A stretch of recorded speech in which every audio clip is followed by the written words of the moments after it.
I want to jump to NXT. Hmm. We got this interim cruiserweight title tournament going on, and I think NXT, in terms of the internet buzz, maybe dominated the week in this sense that, we played the audio for you in one of our last episodes of Drake Maverick's reaction to being let go because of the coronavirus and all the WWE cuts and everything like that. Very emotional, very raw, very real. WWE and NXT are using it in storyline on camera, and a lot of people were in their feelings about that. That how callous of WWE to do that and everything. And I did not have that reaction because I think if anything, it helps Drake Maverick's viability and marketability after his time with WWE is done.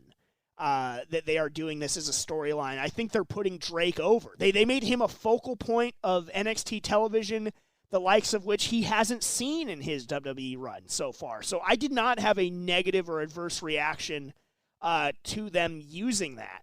What did you think about it? I just felt it was a little awkward to me, just because I just felt like they were kind of mocking a little bit of all these releases. And as far as focus on Drake Maverick's situation, like he was released and like he's all sad that these could be his last set of matches if he doesn't win the title.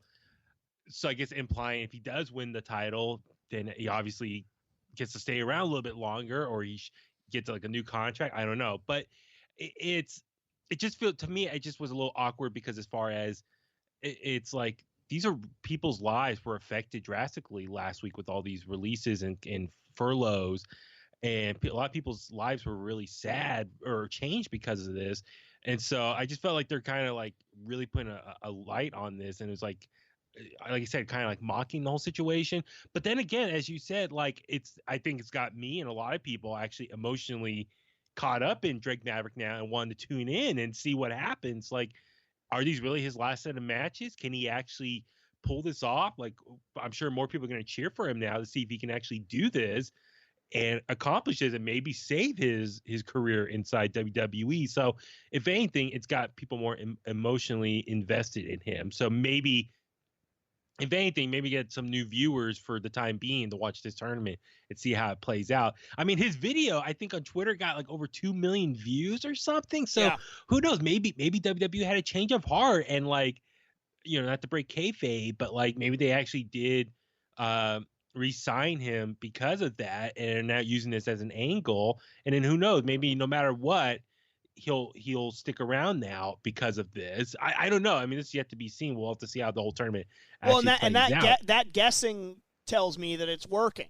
Yeah. And again, even if they didn't re-sign him, I cannot stress enough that I don't feel like any of these releases were done in poor spirit or anything like that. We are in unprecedented times, and I don't have access to WWE's thought process, but I do know that Vince is a guy who has a heart for the boys, and so with that in mind, I think that this is helping Drake. I think that if he were to be released and just not given sort of that spotlight, it certainly wouldn't help his marketability or viability on the independent scene. However, looking forward for the foreseeable next couple of weeks, he is going to be a focal point of a major show on the USA Network. I think that's going to help his bookings should they still be releasing him. I think that's a good thing, and I think it's showing his ability to be a top tier storyteller. So I Mhm. liked it, and I think that Drake is probably 100% on board with it. If you actually go back and listen to his message, it didn't sound like he had any ill will towards WWE. He was grateful to still be afforded the opportunity to compete in this tournament. So I would hold to that. I would take him at his word. I think it's good for him. And and Yeah. Yeah. and we obviously want what's best for all of the performers, and he is in this unique situation to where he's able to better his standing, Mhm. whether that's remaining with WWE or when he hits the independent market. So I think that's good for Drake. And I liked we got to see Jake Atlas. Yes. And, obviously a Bay Area favorite, a California guy. It was cool seeing him sort of profiled and really having a standout performance, again, against Drake Maverick. So a big, big spot. And And I thought they both delivered magnificently. And I just want real quick, very cool. Jake Atlas did his finisher, his version of walking the ropes with the DDT. I think a lot of people on national TV, that was their first time seeing it. But you and I and everyone else here in the Bay Area who've been following him for the last couple of years at APW, we've seen that every show that he's been performing it. So I think it's just very cool that move is now getting a spotlight, his finisher. So I just kudos to him. I'm very happy for him. And I think just once again, another reminder why you should go to local independent shows. You'll see the current stars there could, who knows, be the future that you'll see on TV in the near future as well down the road. It is a testament to the strength of the independent scene in California and in the Bay Area. I mean, look at All Pro Wrestling, APW. To me, still the gold standard of independent wrestling. You had Jake Atlas, you had Timothy Thatcher, you had Shane Strickland, you had all these guys that are now in WWE, just a few months ago. Yeah. Just late in 2020 doing their thing, and now that they're primed for big spots. So that's very cool to see, and we're very happy for Jake Atlas. Yeah, and again, they really delivered. That was a great match. Elsewhere in the Cruiserweight tournament, another favorite of mine made his debut, and he was presented by his name that he used in Mexico for years and years, El Hijo del Fantasma. As a Lucha Underground fan, I will, of course, fondly remember King Cuerno from Lucha Underground, and it was cool to see him do his thing, get a big victory as well. And just I'm so excited for Fantasma to do his thing in WWE. I don't know if that name will stick because in an era where Buddy Murphy loses his first name. I don't know if the powers that be really see El Hijo del Fantasma rolling off the tongue long term or marketability. I love it, and I love just sort of all the history and lineage that comes with that. But it was very cool to see him on NXT. And real quick, at the end where he was almost abducted by those luchadors in the car, like, what do you think of your prediction? Who are these masked people who are like kidnapping people outside Full Sail University? I don't know, but I loved it. But I will say the one, like, I actually think it's really cool. Okay. But on the silly side of it, where my stupid ass brain goes sometimes, I thought of the movie Old School when they we'll have them back by 11 with Will Ferrell and everything like that. Like, it was that's sort of where I like it though. Okay. And big mystery. Yeah, I dig it. But while we are on the subject of Fantasma, I want to step in the Wayback Machine. Because once upon a time, when Lucha Underground was going strong, I did a show called Lucha Lowdown with my brother-in-arms, Jeff Budd, my brother from another mother. And we went to Escondido, California for a Lucha Underground live event, which was a lot of fun. And your dear old Bimbo Jimbo got to sit down with then at the time King Cuerno. So I just wanted to play a little bit of this for you, just to take a trip down memory lane. Here we go.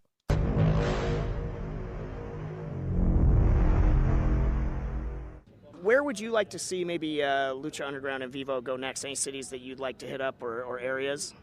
I'd like to do it in Mexico. Of course, let's go on and do it here in the States more and more and more because since we're in LA, there's a lot of believers all over the nation and they want to see us. So we should hit the north, I don't know, everywhere, Midwest, but also Mexico. People from the borders, like Juarez and Tijuana, they kind of see us. They're more in touch with the product, but more in the middle of the country or in Mexico City, they don't know us. So it'd be great if we could just tour Mexico. Last one for you. I know it's a busy day for you. What does it mean to you to see all these believers come out from all these different cities, that it's not just Boyle Heights and that they're everywhere? I think it's amazing. I feel really good that I think we're making a difference. We're delivering a different product and people like it, people love it, and they show us their appreciation and their love every time, social media, right now at the meet and greet, and also during the show. So to me, it's just, I love it.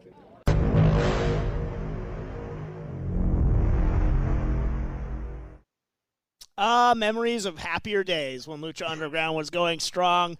That was El Hijo del Fantasma at the time, King Cuerno with Lucha Underground, and I played that one because it's fun for me going back and remembering Lucha Underground, and there is such a part of me that when I see these guys that sort of I first became familiar with them from that program that I really just shove all in and root for them big time. But the other thing was, as you know, Fantasma cut a promo in Spanish after his match. I wanted to let you all know that like there's not going to be a language limitation. He is bilingual. He's able to cut a promo both in English and Spanish. So that, I mean, you could see from that interview there that he is well versed in both. But yeah, cool going back down memory lane. By the way, before I forget, real quick, shout out to our boy John Morrison with a little Spanish on SmackDown this week. Yes. I was like, oh, and he's like, esta noche. I was like, yeah, hey, there you go. Back to Johnny Mundo. So I thought that was cool. I was like, he's showing how much he's learned during his time outside of WWE, how he's become bilingual. Yeah, absolutely.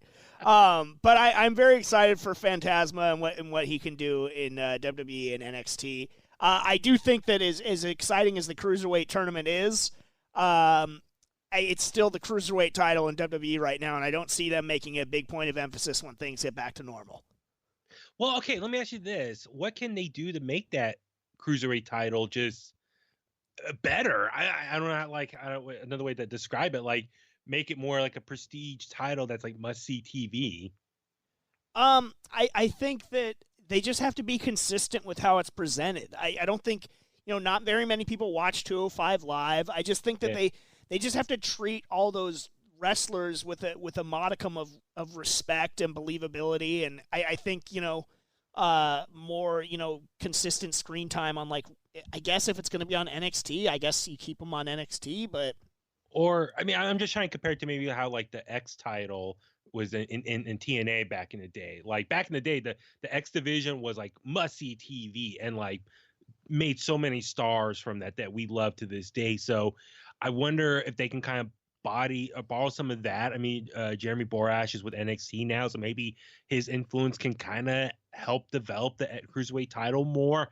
That's what I'm kind of hoping for. And maybe, as you said, maybe not so much on 205 Live, they get more focus on NXT, but also guys who are, quote, fighting or wrestling for the the Cruiserweight title, don't just have them be one-trick ponies and that's all they can go for. Like, have them go up against, like, a Keith Lee or Damian Priest. You know what I mean? Like, mix it up so that they just, when you see them come out, they're like, oh, that's a Cruiserweight guy.